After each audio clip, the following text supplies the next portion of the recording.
luar biasanya adalah bahwa susunan kata aqidah itu yang terdiri dari huruf ain, qaf, ya, dal, dan ta marbutah, aqidah itu tidak terdapat di dalam Al-Quran dan tidak terdapat di dalam hadis.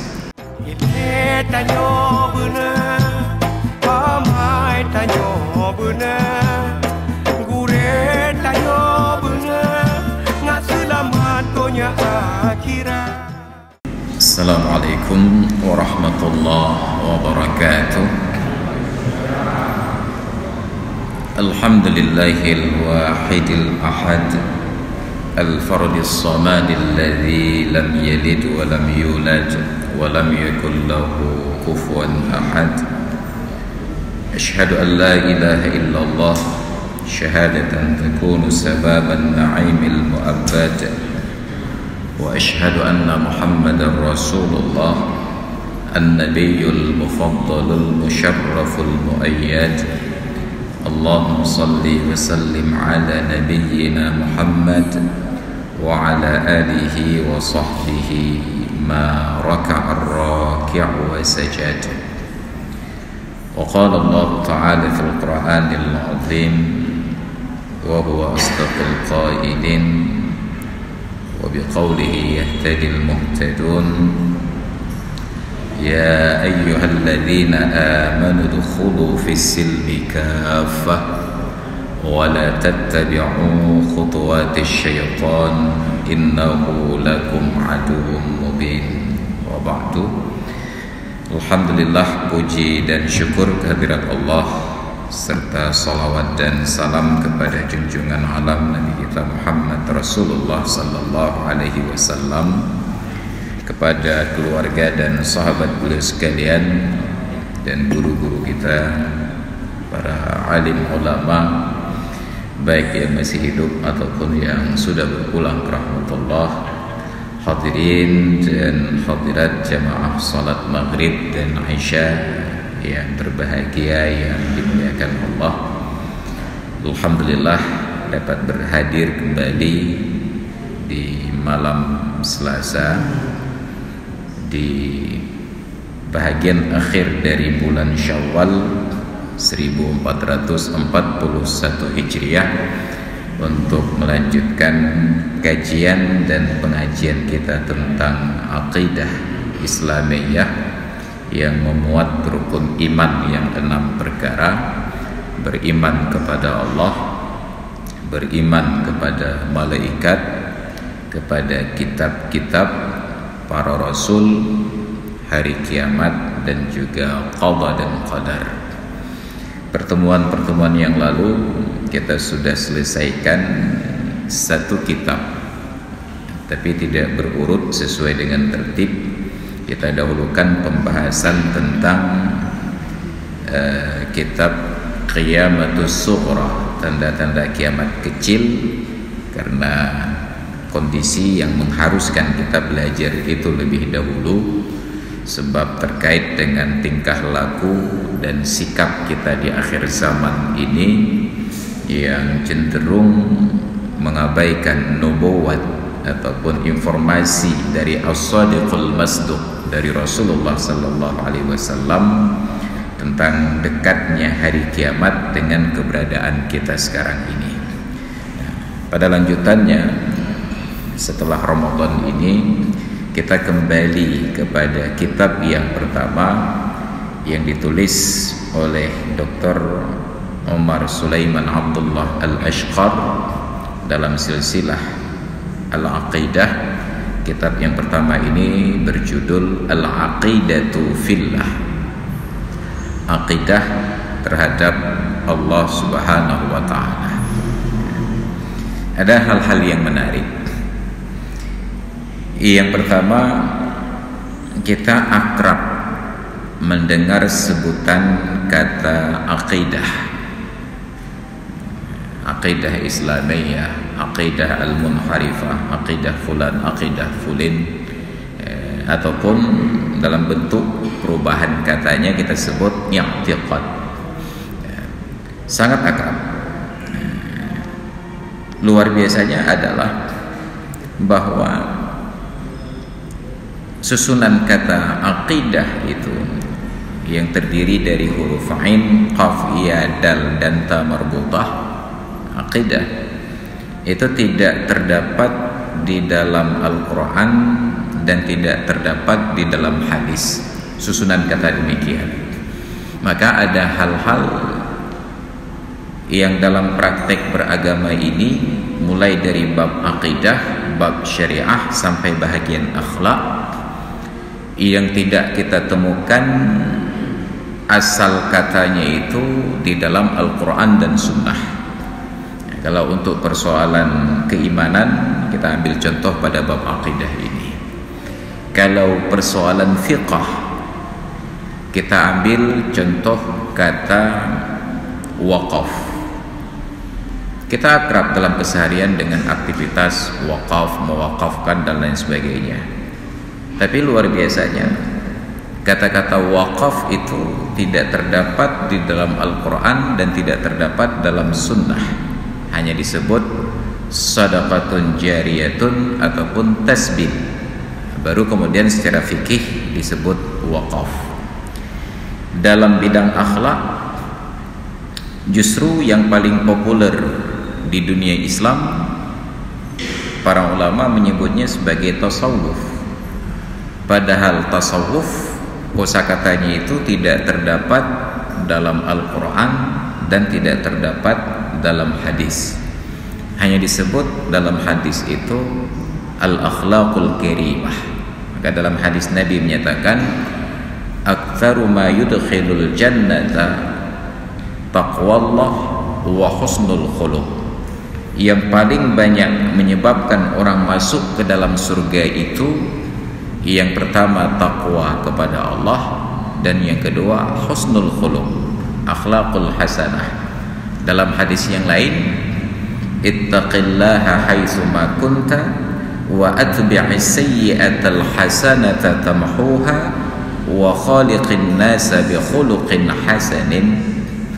Bertakwalah kepada Allah dimanapun kamu berada, dan ikutkanlah perbuatan buruk dengan perbuatan yang baik, niscaya akan menghapuskan bekas-bekas dan dosanya. Wa khaliqin nasa, dan berakhlaklah dengan manusia, bi khuluqin hasanin, dengan akhlak yang bagus. Jadi tidak kita dapati dalam referensi Al-Quran dan Sunnah kata-kata tasawuf, tapi justru kita lebih akrab dengan tasawufnya. Itu menunjukkan betapa dinamisnya agama ini, menerima perubahan-perubahan istilah selama tidak merusak substansi makna.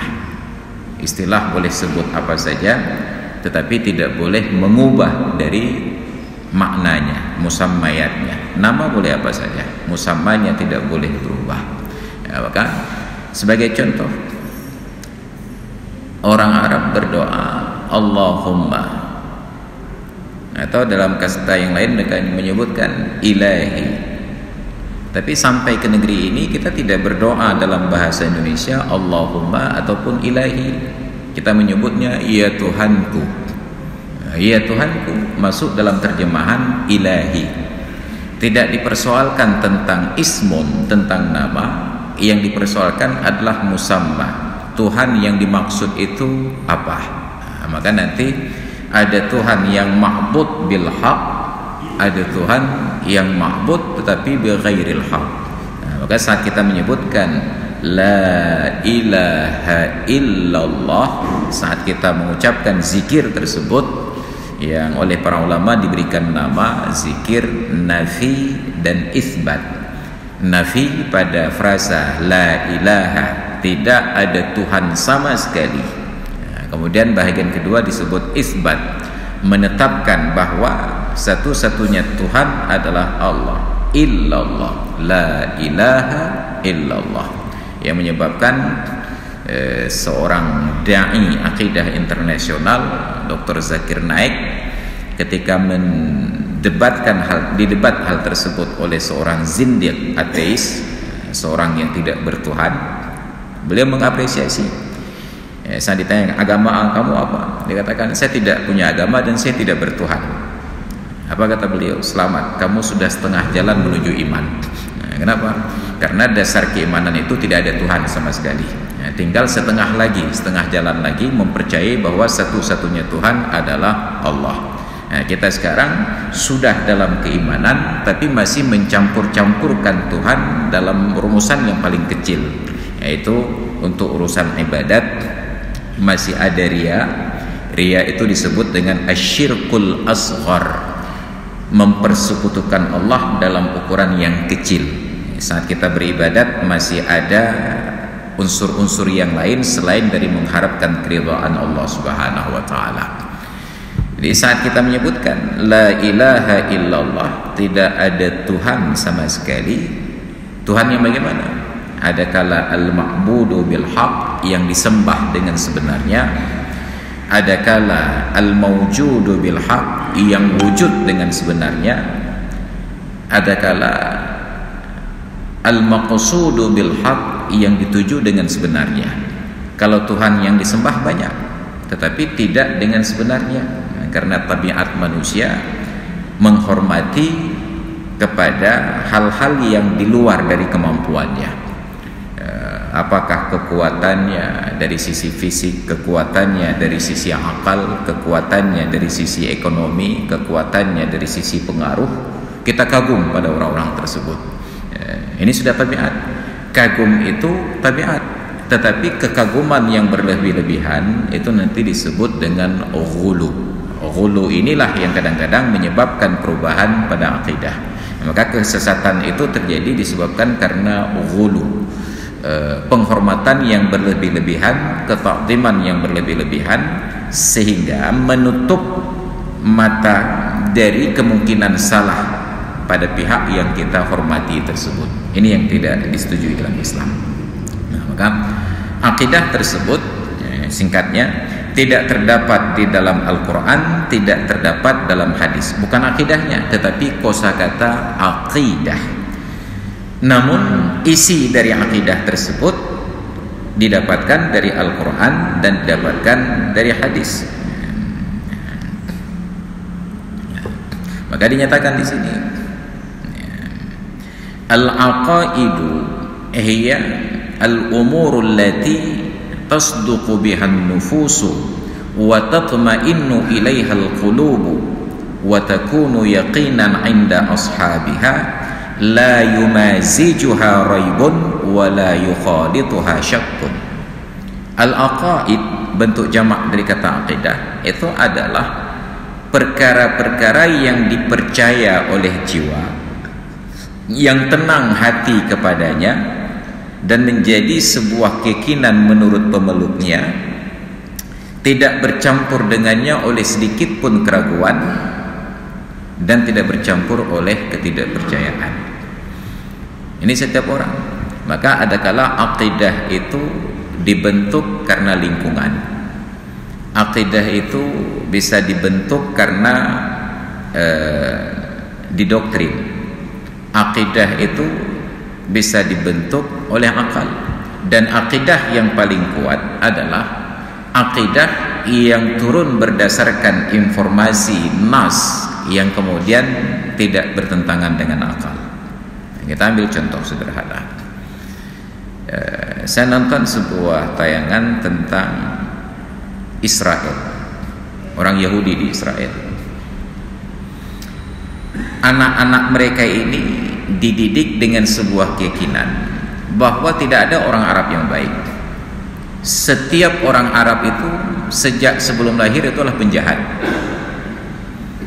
Ditanamkan itu berulang-ulang, didoktrin. Maka Israel itu walaupun anak kecil membenci Arab luar biasa, kita tidak pernah dapatkan kebencian yang seperti itu pada manusia. Ditanamkan berulang-ulang sehingga sebaik apapun orang Arab, dalam pandangan mereka semua Arab itu adalah teroris. Itu akidah mereka. Dan akidah itu tidak didapatkan dari kitab suci, tidak didapatkan secara logika, tidak didapatkan menurut akal, hanya didapatkan berdasarkan doktrin yang berulang-ulang. Makanya anak kecil itu adalah rekaman mentah. Apa yang mereka lihat, apa yang mereka dengar berulang-ulang itu menjadi tabiat. Ini prinsip dasarnya. Maka hati-hati terhadap anak-anak kita, berbicara di depan mereka itu akan diserap informasi. Maka kebiasaan yang terbentuk berulang-ulang itu akan dilakukan pembelaan bahwa itu adalah sebuah kebenaran. Maka orang tua yang peduli terhadap akidah anak, mereka persiapkan anak itu sejak sebelum kawin, dalam proses kehamilan sampai setelah lahir. Dicari lingkungan yang sesuai untuk beradaptasi. Ini sebagai contoh. Maka Yahudi yang di Israel menganggap bahwa orang Arab itu semuanya adalah teroris. Ketika dalam tayangan itu ada seorang anak muda yang sedang membuat sebuah rekaman video, tapi perawakannya tidak seperti orang Arab, mirip-mirip orang dari Eropa. Lewat satu keluarga, suami istri dengan membawa anak perempuan yang kecil, terjadilah dialog. Anak muda ini berbicara dengan bahasa Inggris yang fasih, bukan dengan bahasa Arab. Anak kecil itu kagum, Anda memang hebat begini. Sampai pada akhirnya ditanyakan, Anda dari mana? Katanya saya orang Arab. Langsung berubah anak kecil ini dari kagum menjadi benci. Kamu teroris katanya. Padahal tadi baru saja dipuji-puji, memang kamu hebat, kamu cerdas, saya jarang melihat orang cerdas kamu. Tapi begitu tahu bahwa dia orang Arab, langsung berubah menjadi benci. Sampai pemuda ini kaget. Bagaimana cara orang tuanya mengajarkan sehingga anak sekecil itu belum masuk SD sudah bisa membenci orang Arab hanya karena tahu dia Arab. Ini nauzubillah.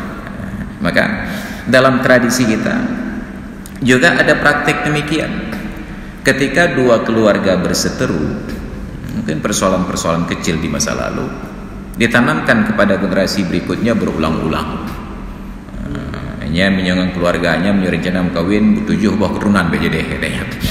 Dia hanya karena persoalan nenek moyang di masa lalu, sampai 7 keturunan berikutnya tidak boleh ada hubungan kawin sama sekali. Kalau terjadi itu dianggap sebagai pengkhianatan.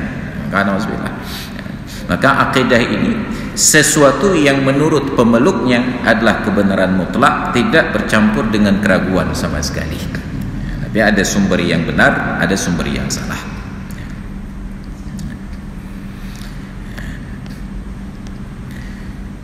Kemudian dari kata akidah dengan makna keyakinan yang kuat, maka berubah, bertransformasi ke dalam bentuk transaksi, sehingga dua orang yang sedang bertransaksi, dalam bahasa Indonesia disebut akad. Kita seringnya menyebut pada akad nikah. Besok akan dilaksanakan akad nikah. Cuma bahasa Indonesianya pakai huruf K, bukan Q. Seharusnya akad, aqdun, ikatan. Jual beli juga akad, ada akad jual beli. Jadi setiap hal yang kuat yang dipercaya oleh kedua belah pihak dengan penekanan-penekanan itu disebut dengan akad. Akad bentuk jamaknya adalah al-uqud. Maka dalam bahasa Al-Quran Allah menyebutkan, ya ayyuhalladzina amanu awfu bil uqud. Wahai orang-orang yang beriman, sempurnakanlah akad-akad kalian, sesuatu yang sudah kalian percaya. Maka baru disebut transaksi itu dengan akad apabila kedua belah pihak, pembeli dan penjual, ataupun dalam bentuk transaksi yang lain, wali dan pengantin, ataupun dalam bentuk sewa menyewa, penyewa dan yang menyewa, sudah yakin bahwa itu akan terlaksana, maka baru disebut akad. Dibuatlah ikatan. Hubungan antar manusia tidak bisa dipercaya pada bab batin, karena manusia cenderung untuk ingkar. Innan nafsa la ammaratun bisu. Karena jiwa manusia itu selalu membisikkan untuk melakukan keburukan. Maka manusia ini kalau untuk jahat nggak perlu sekolah. Menyekebru akai hanapai hayabut. Tidak ada pendidikan khusus untuk mengajarkan berupakai, karena itu sudah tabiat. Maka prinsip pendidikan itu mengubah hal-hal buruk untuk menjadi sebuah kebaikan, karena tabiat itu majibulah, kondisi dasarnya adalah berbuat jahat. Illa ma rahima rabbi, kecuali yang mendapatkan kasih sayang dari Tuhanku. Anak kecil menangis nggak perlu diajarkan, cibalahi kaikli, itu sudah terlihat, nggak perlu diajarkan. Yang perlu diajarkan adalah kebaikan-kebaikan. Menangis dan tawa itu tidak perlu diajarkan. Anak kecil tertawa, hanya belum waktunya saja. Kalau tiba waktunya dia akan tertawa dengan sendirinya. Tertawa itu bukanlah sebuah pelajaran, tapi pelajaran adalah tertawa pada hal yang sepatutnya lucu dan menangis pada yang sepatutnya sedih. Tapi ternyata bagi anak kecil disikapi nangis saja dulu. Ya. Maka pendidikan untuk mengarahkan manusia kepada hal-hal yang baik. Diikatlah. Wal aqidatu fil islami tuqabilu syari'ata idh al islamu aqidatun wa syari'atun. Aqidah di dalam Islam itu berhadap-hadapan dengan syariat. Aqidah berhadap-hadapan dengan syariat. Syariat satu sisi, aqidah pada sisi yang lain. Maka dikatakan oleh para ulama, para pendakwah, al-islamu aqidatun wa syariah, atau dalam bahasa lain, al-islamu aqidatun wa amal. Karena syariah itu esensinya adalah perbuatan. Syariah berbicara tentang perbuatan, sedangkan aqidah berbicara tentang keimanan. Maka baru sempurna Islam apabila tersusun dari dua perkara, aqidatun wa syari'atun, ataupun aqidatun wa amal. Ini nanti menjadi ruang kajian perdebatan antar firqah di dalam Islam, antara Mu'tazilah, Ahlus Sunnah wal Jamaah, Jabariyah, Qadariyah, dan lain sebagainya. Nanti ada yang menyatakan kalau sudah beriman tidak ada masalah, mau berbuat maksiat tetap masuk surga. Nanti ada yang katakan orang yang beriman bila berbuat maksiat maka dia menjadi kufur, dan lain sebagainya.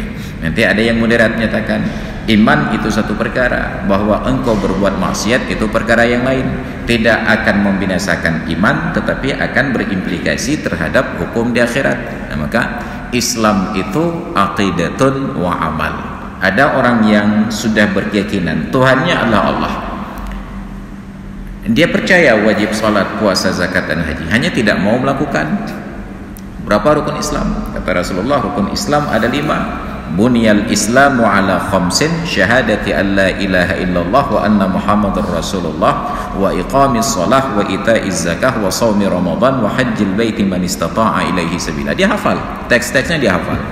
Apa kancing anak mayang? Dalam rumput hidayah, katanya. Nah, maka ada orang yang beriman tapi tidak mau beramal. Ketika juga ada orang yang mau beramal tapi tidak beriman. Dia beramal, dia praktekkan semua kebaikan-kebaikan dalam Islam itu dia praktekkan. Kalau bagian sedekah, hana tokoh beliau ya. Kalau untuk berhaji, memang beliau yang barangkali merenovasi Masjidil Haram. Tetapi persoalannya akidahnya tidak masuk. Dia tidak percaya Allah itu sebagai Tuhan. Ada kemungkinan demikian.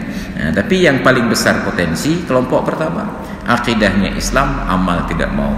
Kecil sekali kemungkinan ada orang sholat, puasa, zakat, dan haji tapi dia tidak percaya Allah sebagai Tuhan. Nah, maka kalau harus diperbaiki, apa yang pertama diperbaiki?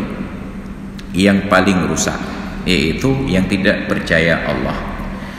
Yang paling banyak kejadian percaya Allah tapi tidak mau beribadat. Nah, ada dua sisi. Jarang kita dapati orang yang beribadat tidak percaya Allah, tapi sangat sering kita dapati orang percaya Allah tapi tidak mau ibadat. Hanya ada tempat dua ya. Nah, maka Islam itu aqidatun wa amal. Ada aqidah, ada amal. Orang yang mempraktekkan amalan-amalan Islam belum tentu akidahnya Islam. Orang yang berakidah Islam belum tentu mempraktekkan amalan-amalan Islam. Itu dua perkara yang bisa, kalau dalam bahasa balaghahnya disebut umum khusus mutlak, ya, bertemu pada satu sisi dan masing-masing terpisah pada sisi yang lain. Dan auzubillah. Itu kondisi akidah. Akidah pada satu sisi, syariat pada sisi yang lain. Asy-syari'atu ta'ni at-takalif al-amaliyah allati jaa'a biha al-islamu fil ibadat wal muamalat. Kalau akidah tadi berbicara tentang hal-hal yang gaib, tentang Allah, malaikat, kitab, rasul, hari kiamat, qada dan qadar, maka syariah itu tidak berbicara hal demikian. syariah itu ta'ni at-takalif al-amaliyati allati ja'a bihal Islam fil ibadat wal muamalat. Syariat yang dimaksudkan dengannya itu adalah taklif, beban dari Allah Ta'ala yang bersifat amaliyah, berbentuk perbuatan, ja'a bihal Islamu, yang dibawa oleh agama Islam. Di mana syariat tersebut? Fil ibadat, dalam aktivitas ibadat, wal muamalat, dan aktivitas interaksi manusia dengan manusia. Nah, jadi kalau sudah disebut syariat, itu bukan hanya sebatas yang dipahami di Aceh ini, yaitu 3 kanun saja. Kanun khalwat, kanun maisir, dengan kanun apa lagi? Khalwat, maisir, apa satu kanun lagi? Judi, arak, dengan zina. Hanya itu saja. Padahal semua bidang. Jadi masalah kita sekarang ini, ketika kita hidupkan syariah di Aceh, di Indonesia, dan di dunia, orang hanya fokus pada 3 perkara: maisir, khamar, khalwat. Kumpul-kumpul laki-laki dan perempuan, berkembang nanti ada kanun ikhtilat. Bukan khalwat, hanya ikhtilat. Kalau khalwat itu di tempat sepi, laki-laki dan perempuan yang bukan mahram, bukan suami istri, di tempat yang sunyi berduaan, khalwat. Tapi nanti ada orang laki-laki dan perempuan tidak khalwat, namun terjadi zina, disebut ikhtilat, campur aduk laki-laki dan perempuan, seperti di nightclub, klub-klub malam tersebut yang biasa dugem. Nah, itu kalau dijerat mereka dengan kanun khalwat, itu khalwat ada berapa ya? Khalwat itu sendiri ataupun berdua. La yakhluwanna rajulun bil mar'ati illa kana syaitanu thalithuhuma. Tidaklah laki-laki dan perempuan bersunyi-sunyian berdua kecuali yang ketiganya adalah setan. Nyohana sunyi. Satu ruangan ada lebih dari 3 orang laki-laki, lebih dari 3 orang perempuan, mereka campur aduk, maka disebutlah ikhtilat, bercampur aduk. Kita hanya fokus pada 3 perkara. Jadi ketika ingin memperbaiki, maka susah masuk syariat apabila hanya setengah-setengah. Kita hanya berbicara tentang baik cewek, kita hanya berbicara tentang tidak boleh minum arak, kita berbicara tentang tidak boleh main judi, tapi tidak berbicara tentang syariah itu secara umum. Nanti ada sisi sebelum kita melarang orang berzina, maka mudahkan orang untuk kawin. Sebelum kita suruh orang untuk kawin, mudahkan dia untuk mendapatkan akses pekerjaan dan ekonomi. Ya, maka sebaik apapun kita terapkan hukum syariat, kalau ekonomi tidak berjalan, syariat itu rusak. Makanya Sayyidina Umar, orang yang paling tegas terhadap urusan syariat, tapi ketika ekonomi sedang sulit, maka beliau sesuaikan syariat. Yaitu di zaman ketika terjadi Amur Ramad, tahun kekeringan, kemarau panjang, saking keringnya bumi sehingga debu itu berterbangan. Disebutlah Amur Ramad, debu berterbangan.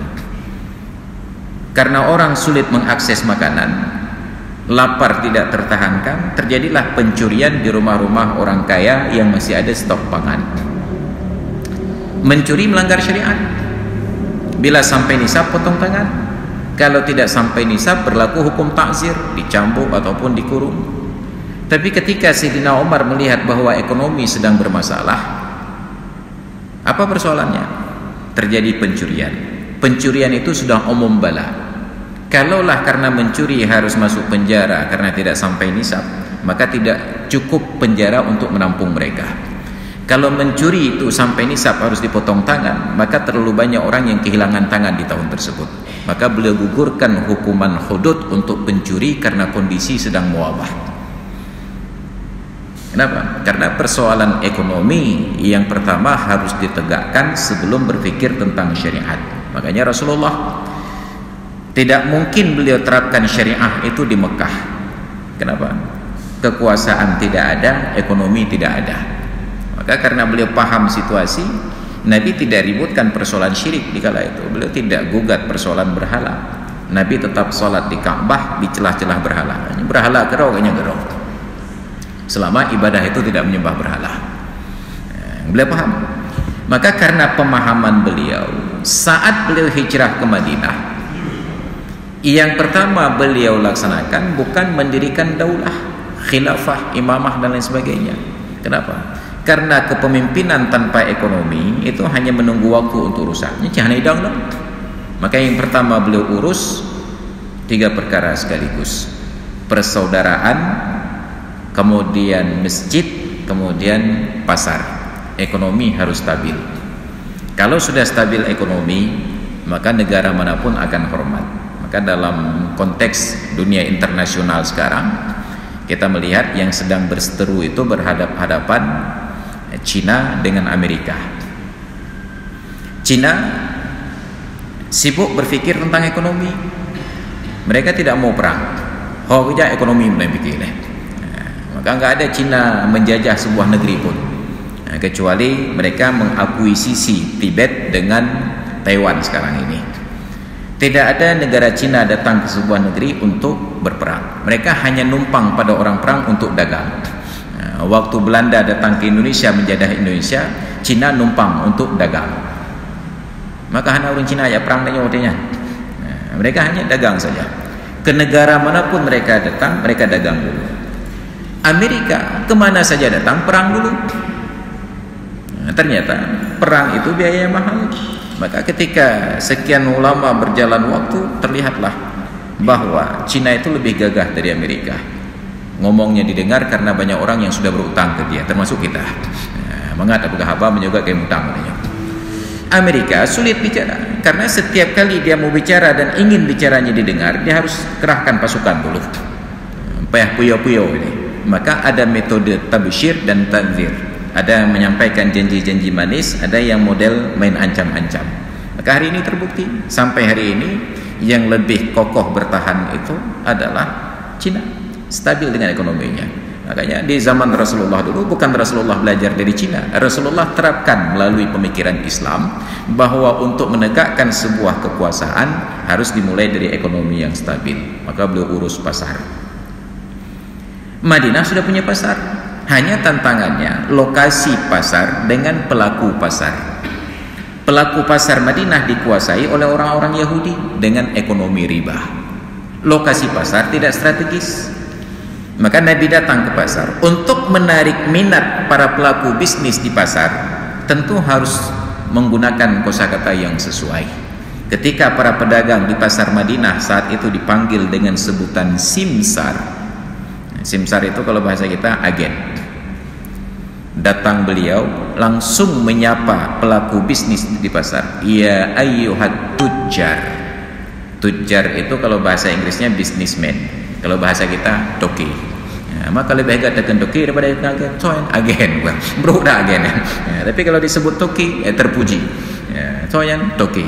Jadi kalau toki kesannya itu positif, kalau agen kesannya negatif. Maka dalam bahasa Arab saat disebut tujjar kesannya positif, saat dipanggil simsar konotasinya negatif. Maka seketika pelaku bisnis di pasar itu apresiasi. Ya Rasulullah, kami senang dengan sebutan Anda daripada panggilan sebelumnya. Kami senang dipanggil tujjar. Makanya tujjar itu dari bahasa Arab bentuk jamak dari kata-kata tajir. Di Indonesia tidak dipakai tujjar, yang dipakai tajir. Maka ketika bertemu dengan seorang yang sangat kaya, siapa itu? Oh, bemayang, tajir. Tajir itu diterjemahkan ke dalam bahasa Aceh menjadi tajo. Ya, anu macam tajo. Kenapa orang yang ekonominya stabil, uangnya banyaknya mentajo? Enggak boleh habai dengar itu. Ini pendekatan Rasulullah. Maka setelah beliau senangkan hati pelaku bisnis dengan sebutan, baru beliau tawarkan alternatif. Di sini kurang cocok pasar. Di Penayung kita pindahkan ke Lam Dingin. Dipindahkan ke Lam Dingin. Ketika hati pedagang sudah senang, maka tawaran apapun akan mudah diterima. Dipindahkan. Maka beliau cari lokasi pasar yang sesuai. Ketemulah lokasi pasar Madinah sekarang ini. Itu yang pertama. Disenangkan hati, maka dipindahkan ke lokasi dimanapun mungkin. Maka sama seperti manusia. Sebenarnya orang bukan ingin duduk di depan saat ada acara, tetapi dia ingin diapresiasi. Orang yang tidak pernah diapresiasi, dia ingin duduk di depan. Tapi orang yang sudah terbiasa duduk di depan mendapatkan apresiasi, barang apa dia duduk. Maka kalau ada orang bermasalah dengan tempat duduk, itu yakinlah orang yang tidak pernah diapresiasi. Maka banyak pejabat yang merasa kalau tidak dapat posisi di depan itu dia tidak punya harga diri. Itu menunjukkan memang dia tidak punya harga diri. Dia punya harga hanya karena jabatannya. Dibuatlah protokoler. Anda harus duduk di sini. Tapi orang yang punya harga diri, pantang aja duduk. Maka coba perhatikan guru-guru kita para ulama. Mereka tidak persoalkan di mana tempat duduk. Yang penting ada tempat mereka duduk. Kenapa? Karena kedudukan mereka bukan karena kursi. Kedudukan mereka karena personality, sebab kepribadiannya dihargai. Pantang aja duduk. Itu tak begok. Ini menjadi persoalan. Maka Rasulullah sapa mereka ketika hatinya sudah tenang, dipindahkan kemanapun, oke, ditunjukkanlah pasar yang baru. Hadza suqukum, ini pasar kalian. Beliau perhatikan tempat pembangunan perumahan tidak sesuai, dipindahkan. Tempat pembangunan WC umum ke mana arah berhembus angin, beliau sesuaikan. Ini misi Rasulullah. Misi yang kedua di pasar, membasmi perilaku riba. Maka turunlah ayat wa ahallallahu al-bai'a wa harramar riba. Allah halalkan transaksi jual beli dan Allah haramkan riba. Silakan jual beli, yang jangan ada riba. Kenapa? Ternyata riba itu adalah mekanisme bisnis orang Yahudi. Dimanapun riba hidup, Yahudi makmur. Tapi ketika riba itu mati, bisnis Yahudi mati dan mereka angkat kaki. Maka saat Rasulullah haramkan riba, beliau ajarkan para sahabat, beliau ajarkan umat, maka pelan-pelan orang Yahudi angkat kaki dari Madinah.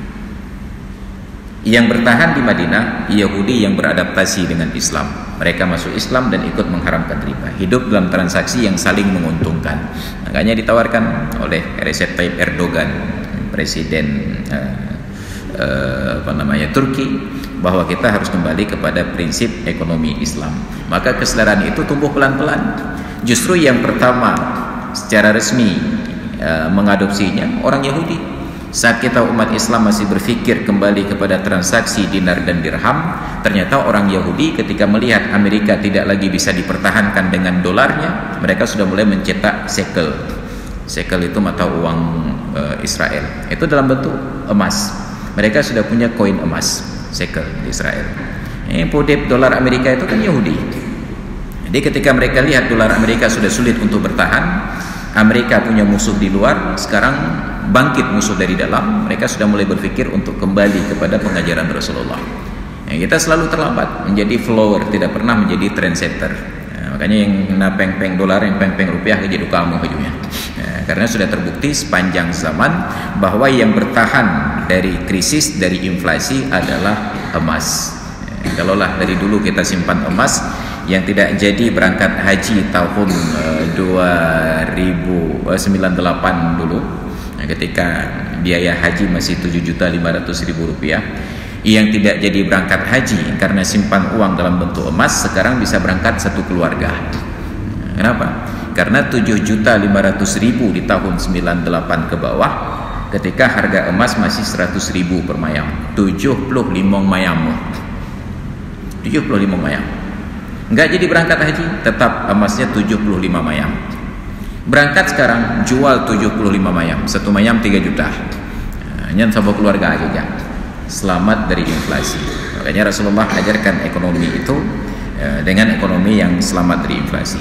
Jadi kalaulah bisnis sudah jalan, maka orang kawin dimudahkan, perbuatan zina berkurang. Nah sekarang hanya melarang zina, tapi tidak memberikan solusi untuk mudah kawin. Kawin dipersulit sesulit-sulitnya, berzina dimudahkan semudah-mudahnya.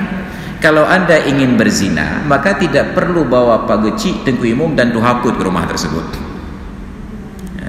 Tinggal laki betul. Dan orang tua anak gadis ini saking memudahkan perbuatan zina, bahkan lupa bertanya nama laki-laki itu siapa. Malam Sabtu, malam Minggu, rumah-rumah yang anak negara, lakukan pendekatan dengan anak gadisnya dulu. Ketika sudah akrab, bahkan tidak perlu datang ke rumah, tinggal tunggu di luar saja. Telepon, SMS, lengkan di luar. Itu biar namanya. Ayahnya paling-paling hanya bertanya, "Ho meja?" Ya malam Minggu, tangan so, nah urung preh luar. Saking percayanya orang tuanya, bahkan lupa bertanya kepada anak itu, yang preh luar so. Sedangkan untuk orang kawin kita persulit.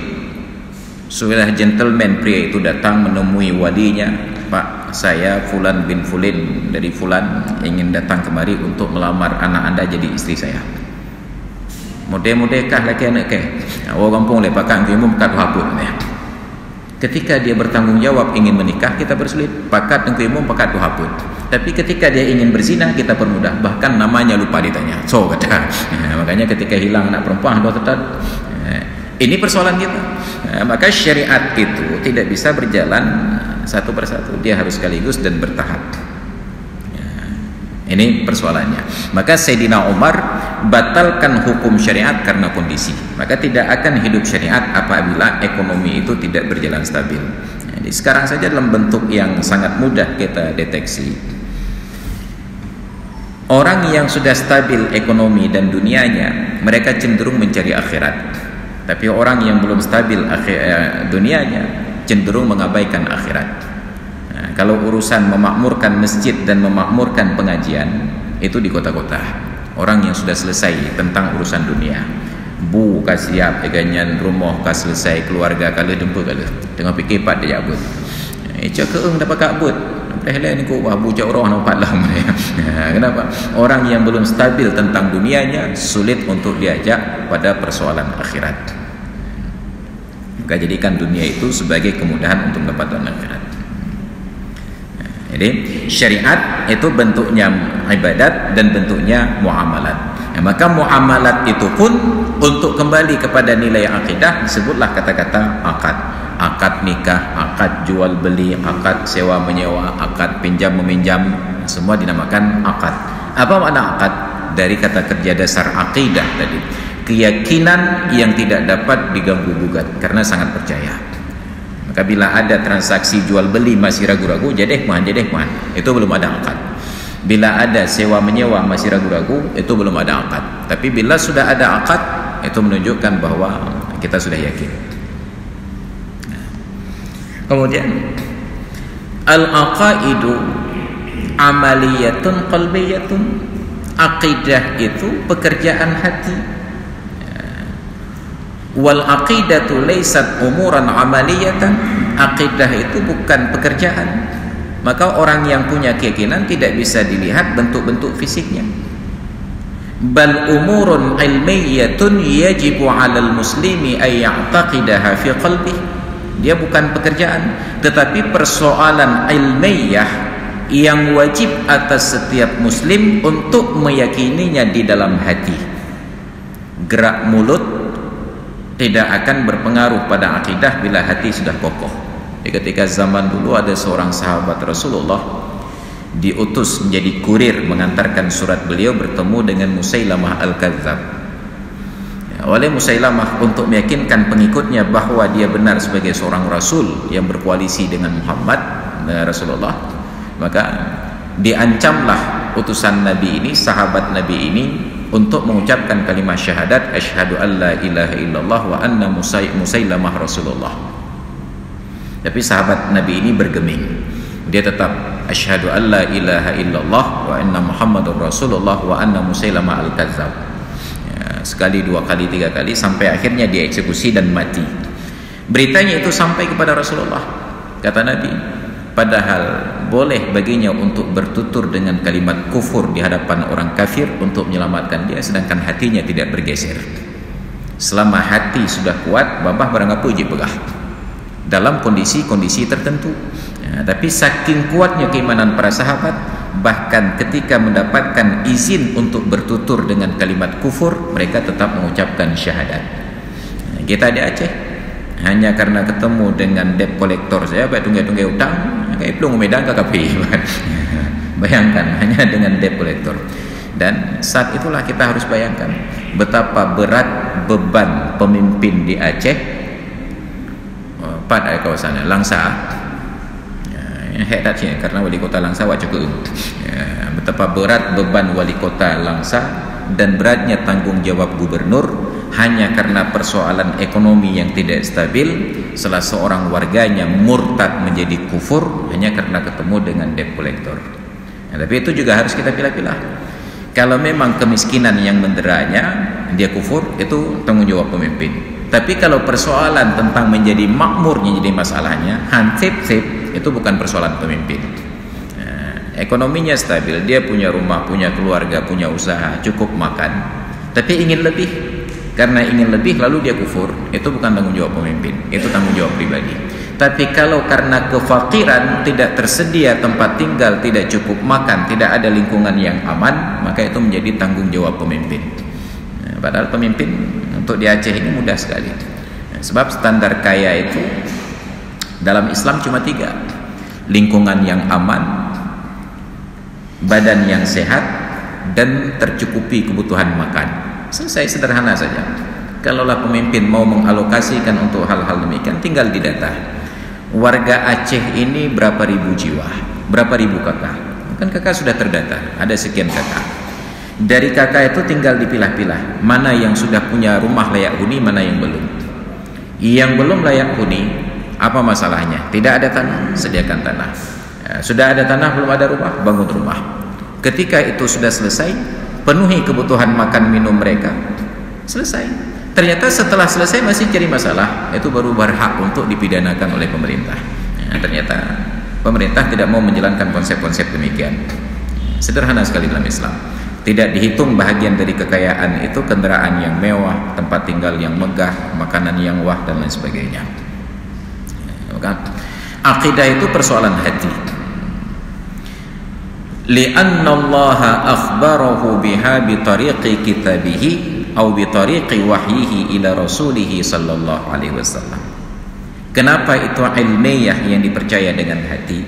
Karena Allah Ta'ala memberitahukan perkara akidah itu dengan perantaraan kitabnya, dipelajari, ataupun dengan melalui wahyu, melalui rasulnya, barulah kita ketahui. Maka persoalan akidah, sepakat para ulama, dalil akidah itu yang pertama harus qat'iyyus subut, tidak boleh dhanni. Yang kedua qat'iyyud dilalah, tidak boleh dhanni. Dalilnya sehat dan akurat, kemudian indikasinya pun sehat dan akurat, tidak bercabang, baru boleh dijadikan akidah. Nah, tapi kalau dalilnya tidak akurat, tidak sah untuk menjadi akidah. Maka pokok akidah yang Allah perintahkan kepada kita itu dimulai mungkin secara tertib dalam Al-Quran, di dalam surat Al-Baqarah ayat 285, di akhir Al-Baqarah. Amanar rasulu bima unzila ilaihi min rabbihi wal mu'minun kullun amana billahi wa malaikatihi wa kutubihi wa rusulihi la nufarriqu baina ahadin min rusulihi wa qalu sami'na wa ata'na ghufranaka rabbana wa ilaikal masir. Ayat 284 Al-Baqarah, 285 Al-Baqarah ini baru memuat 5 rukun iman. Telah beriman para rasul terhadap apa yang Allah turunkan kepadanya dari Tuhannya. Demikian pula orang-orang yang beriman, masing-masing mereka, rasul-rasul dan orang yang beriman, percaya. Apa yang percaya? Billah, pada Allah, wa malaikatihi, malaikatnya, wa kutubihi, kitab-kitabnya, wa rusulihi, dan rasul-rasulnya. Itu baru 4. Wa qalu sami'na wa ata'na ghufranaka rabbana wa ilaikal masir. Percaya hari akhirat, kembali kepada Allah. Nah, ini semua sama. Setiap rasul percaya kepada Allah. Yang menariknya, setiap rasul percaya tentang rasul yang lainnya. Pertanyaannya, bagaimana Nabi Adam bisa percaya ada rasul setelahnya? Padahal beliau baru rasul yang pertama.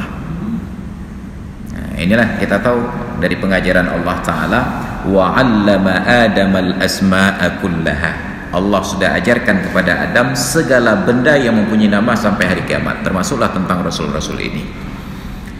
Yang kedua, Nabi Adam dapat pengajaran. Nabi-nabi yang lain juga mendapatkan perjanjian. Wa idh akhadna minan nabiyyina mitsaqahum lama ataitukum min kitabi wa hikmatin thumma ja'akum rasulun musaddiqun lima ma'akum latu'minunna bihi wa latansurunnah. Ketika kami ambil perjanjian dari para nabi, saya akan lantik kamu menjadi rasul mendapatkan ilmu dan hikmah, tapi nanti akan datang sesudahmu seorang rasul yang membenarkan apa yang telah aku turunkan kepadamu. Yang anda dapatih ke rasulnya? Qalu aqrarna, mereka berjanji, ya Allah kami berikrar. Maka setiap nabi sejak dari Nabi Adam sudah memberitahu tentang kelahiran Nabi Muhammad sallallahu alaihi wasallam. Nabi Isa yang terakhir, yang dalam surat As-Saff itu ayat 10 kalau nggak salah. Bukan, surat As-Saff ayat ketiga, ayat kelima atau ketiga. Wa mubasysyiran bi rasuli ya'ti min ba'di ismuhu Ahmad, dan saya datang menyampaikan kabar gembira tentang akan lahirnya seorang rasul min ba'di, setelahku, bahkan disebutkan ismuhu Ahmad, namanya adalah Ahmad. Karena dalam Al-Qur'an tertulis Ahmad demikian, maka berpotensilah Ahmad berikutnya mengaku diri sebagai nabi. Termasuklah Mirza Ghulam Ahmad. Di Indonesia ada Ahmad Musaddiq. Jadi karena Ahmad dikatakan sayalah nabi yang dimaksud. Kamu Muhammad karena Ahmad namanya. Maka orang-orang yang namanya Ahmad berpotensi untuk mengaku nabi. Diberitahukan tidak akan dilantik menjadi rasul kecuali bersedia mengakui, beriman dan membantu nabi yang akhir zaman. Semua rasul percaya. Jadi kalau dalam Al-Quran hanya disebut 5, nanti ada ayat yang lain. Lan tanalul birra hatta tunfiqu laysal birra an tuwallu wujuhakum qibalal masyriqi wal maghrib walakinnal birra man amana billahi wal yawmil akhir wal malaikati wal kitabi wan nabiyyin. Tetap 5 disebutkan dalam Al-Quran, 5. Lalu kita percaya rukun iman itu ada 6. Dari mana satu lagi? Ternyata terdapat di dalam hadis Rasulullah, riwayat Sayyidina Umar bin Khattab, ketika datang malaikat Jibril menanyakan tentang Islam, iman dan ihsan, perkara yang luput dari pertanyaan para sahabat. Supaya ilmunya itu dapat, Allah utus malaikat Jibril untuk bertanya. Maka barulah kita tahu bahwa al-imanu an tu'mina billahi wa rasulihi wa kitabihi wan nabiyyin, sampai kepada al-qada wal qadar. Barulah kita dapat qada dan qadar di dalam hadis riwayat Sayyidina Umar. Maka hadis Jibril itu al-imanu an tu'mina billahi wa malaikatihi wa kitabihi wa liqa'ihi wa rusulihi wa tu'minu bil ba'tsil akhir. Iman itu engkau percaya kepada Allah, malaikatnya, kitabnya, bertemu dengannya, rasulnya, dan engkau percaya kepada hari akhirat. Maka dari situlah persoalan iman tidak bisa kita kaji secara ilmiah, secara amaliyah, karena itu adalah perkara ilmiah. Sam'iyat, kita dengar dari Allah, kita dengar dari Rasulullah, diperkuat oleh mukjizat. Maka barulah kita yakin pada kebenaran iman tersebut. Hadirin dan hadirat sekalian yang dirahmati Allah, oleh karena itu pada pertemuan ini dan kelanjutannya kita akan kembali kepada ilmu tentang al-aqidatu fillah, aqidah tentang Allah Ta'ala. Nanti akan kita komparasi, karena kita di Aceh, aqidahnya Asy'ariyah secara umum, bukti kita Asy'ariyah bahwa mengenal Allah tersebut berdasarkan pengenalan pada sifat 20, wujud, qidam, baqa, mukhafatul hawadits sampai dengan selesai. Dan itu menjadi sangat penting karena akhir-akhir ini banyak pendakwah-pendakwah tauhid yang menisbahkan mereka kepada dirinya kepada salafi, kemudian menyatakan bahwa akidah sifat 20 itu adalah akidah yang sesat dan semuanya masuk neraka. Maka harus kita luruskan kembali bagaimana dan di mana posisinya. Mudah-mudahan pengajaran-pengajaran yang kita dapatkan dari guru-guru kita selama ini menjadi sebuah keyakinan bagi kita bahwa itu adalah sebuah kebenaran bersumber dari hal-hal yang benar pula. Ilmu tanyo benar, amai tanyo benar, kure tanyo benar, ngak selamat dunia akhirat.